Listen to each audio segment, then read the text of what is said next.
বিবেক তো বলে, বুদ্ধি তো বলে, যুক্তি তো বলে, তর্ক তো বলে যে মানুষের বাচ্চাটা মার পেটের থেকে পরিপূর্ণ হয়ে আসা উচিত ছিল, যে আইসাই অফিসে যাবে, আইসাই কারখানায় যাবে, আইসাই মেলে যাবে, আইসাই ফ্যাক্টরিতে যাবে, বাহির হয়েই দৌড়াবে, বাহির হয়েই কথা বলবে, বাহির হয়েই লেখালেখি শুরু করবে। কিন্তু মানুষের বাচ্চাটাকে এরকম নিশ্চয় কেন অস্তিত্ব দিলেন? কারণটা কি? দুটা পুরস্কার মিলবে ইনশাআল্লাহ। আমরা সৃষ্টির সেরা, ঠিক না? মানুষের চেয়ে শ্রেষ্ঠ আল্লাহ কোন প্রাণী তৈরি করেন নাই, এতে আমরা সবাই একমত, ঠিক না? শুধু মানুষ সৃষ্টির সেরা না, সৃষ্টির ভিতরে মানুষ সবচেয়ে সুন্দর, মানুষের চেয়ে সুন্দর। যদিও কেউ কেউ ভাবে, আয়নায় দেখা ভাবে যে আমি তো তেমন সুন্দর না, বা কিছু এলাকার লোক দেখলে মনে হয় এরা সুন্দরই না, ঠিক না? আফ্রিকার লোক দেখলে, কিন্তু তারপরও মানুষ সৃষ্টির ভিতরে সবচেয়ে সুন্দর।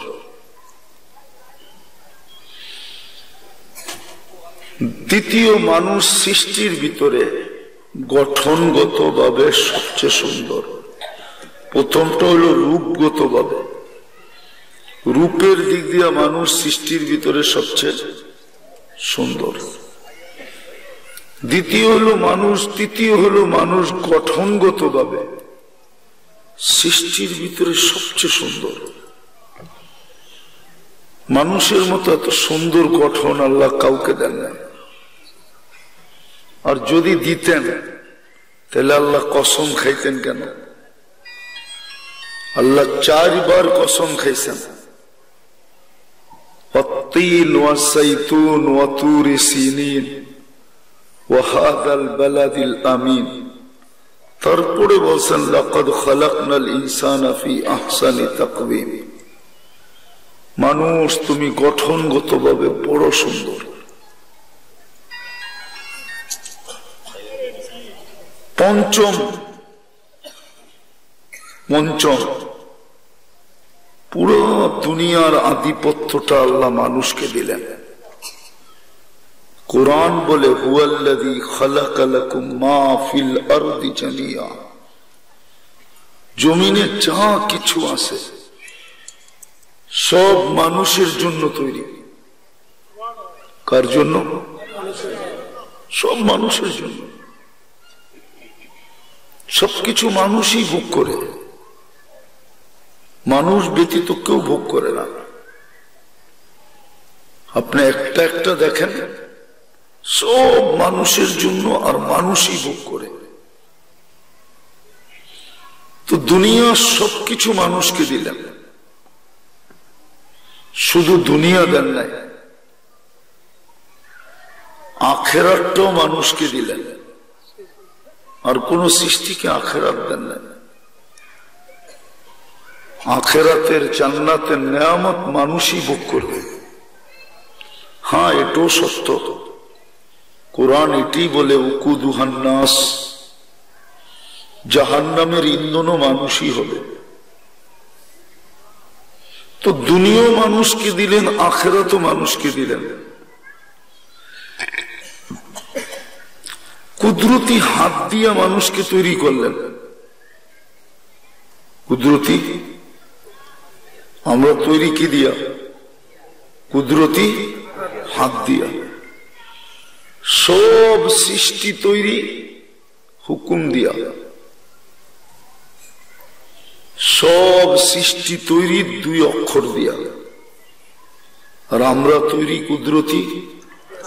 ভালো মতো বোঝেন, একটা জিনিস বুঝানোর জন্য গণাইতেছি আমি, এখনো আসল জায়গায় আসি নাই।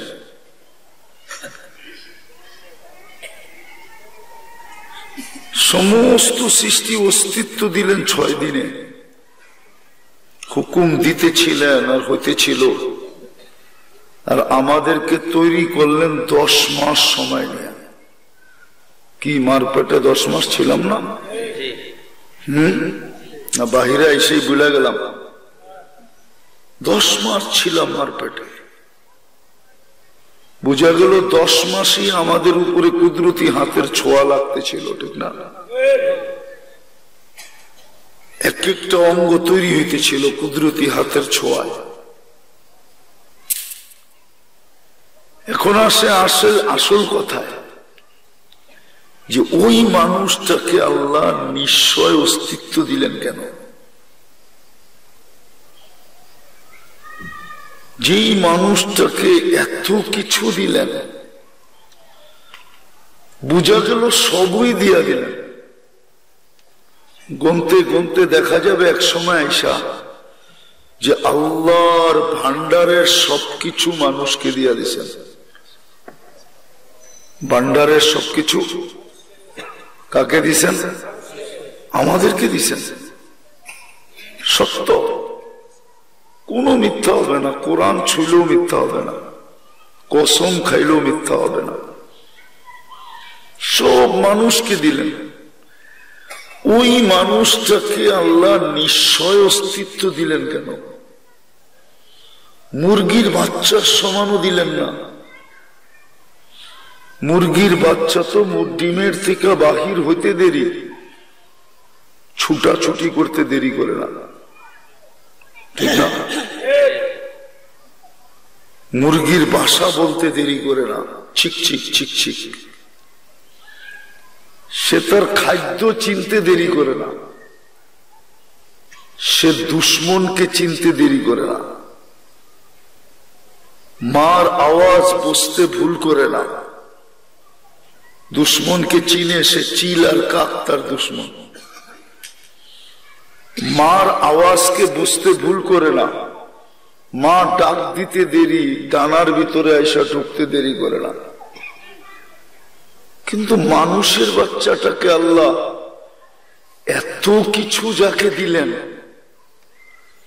বিবেক তো বলে, বুদ্ধি তো বলে, যুক্তি তো বলে, তর্ক তো বলে, যে মানুষের বাচ্চাটা মার পেটের থেকে পরিপূর্ণ হয়ে আসা উচিত ছিল। যে আইসাই অফিসে যাবে, আইসাই কারখানায় যাবে, আইসাই মেলে যাবে, আইসাই ফ্যাক্টরিতে যাবে, বাহির হয়েই দৌড়াবে, বাহির হয়েই কথা বলবে, বাহির হয়েই লেখালেখি শুরু করবে। কিন্তু মানুষের বাচ্চাটাকে এরকম নিশ্চয় কেন অস্তিত্ব দিলেন? কারণটা কি মনে হয় বুঝাইতে পারতেছি না। মানুষের বাচ্চাটাকে, কিন্তু যুক্তি তো এটা বলে না যে সৃষ্টির সেরা সে সবচেয়ে বেশি কমপ্লিট হয়ে আসবে। অথচ আমরা দেখি গরুর বাচ্চা পর্যন্ত বাহির হইতে দেরি, 2-1 ঘন্টা পরে দৌড়াইতে দেরি করে না, ঠিক না?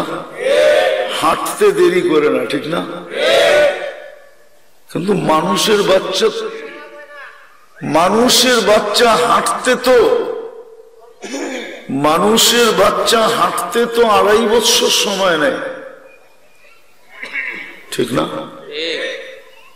কথা বলতে 2-4 বছর সময় নেয়, ঠিক না? লেখাপড়া শুরু হইতেই 6-7 বছর সময় নেয়, শুধু লেখাপড়া শুরু হইতে, ঠিক না? যোগ্যতামান হইতে হইতে জীবনের অর্ধেক চলে যায়। একটা মানুষ বিসিএস করতে কয়দিন লাগে? অর্ধেক চলে যায় না? চলে যায় না? একটা মানুষ ডক্টরেট করতে কতদিন সময় লাগে? জীবন 60 বছর হলে অর্ধেক চলে যায়, ঠিক না? বুঝা গেল মেশিন পরিষ্কার করতে করতেই অর্ধেক চলে গেছে। তো সে আর কি করবে? কেন নিশ্চয় আল্লাহ তাকে জন্ম দিল? ভালো মতে বোঝেন কিন্তু, নাইলে কাজ হবে না। দুনিয়াও পাবো না, আখেরাতও পাবো না। রাগ করেন না, আপনারা দুনিয়া কিছু পান নাই, একটা রাস্তাই তো পান নাই, আর কি পাবেন?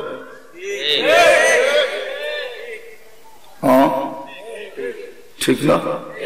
রাগ হয়ে গেলেন মনে হয়, ঠিক না? একটা সুন্দর রাস্তাই তো বানায় যে বাড়িটা একটু আরামে আইসা ঢুকবো। কি পাইলাম দুনিয়ার আমরা? গুলশানের তুলনায় তো কিছুই পাই না, ঠিক না? বাড়িধারা, ধানমন্ডি, বনানী, উন্নত উন্নত এলাকার তুলনায় তো কিছুই পাই না, ঠিক না? খালি পাইছি সোনার গাঁও, মাটির নিচে সোনা আছে, ঠিক না?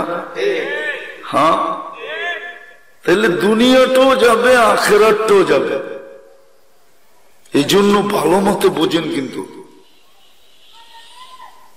যে যেই মানুষটাকে আল্লাহ কুদরতি হাত দিয়ে তৈরি করলেন, সৃষ্টির ভিতরে শ্রেষ্ঠত্ব দিলেন, সৌন্দর্য দিলেন, গঠন দিলেন, বিবেক দিলেন, বুদ্ধি দিলেন, বিদ্যা দিলেন, দুনিয়া হাতে উঠায়া দিয়া দিলেন, আখেরাতটা দিলেন, সবকিছু যে মানুষটাকে দিলেন, ওই মানুষটা নিশ্চয় কেন দুনিয়াতে পা রাখলো? ওই মানুষের বাচ্চাটা, সন্তানটা কেন নিশ্চয়? কেমন নিশ্চয়? এটা হাদিসে আছে, ফালা লাকা সিন্নুন তাক্তা, দাঁত নাই যে কাটবে, লিসান তান্তিক, জিহ্বা আছে বটে কিন্তু বাক শক্তি নাই।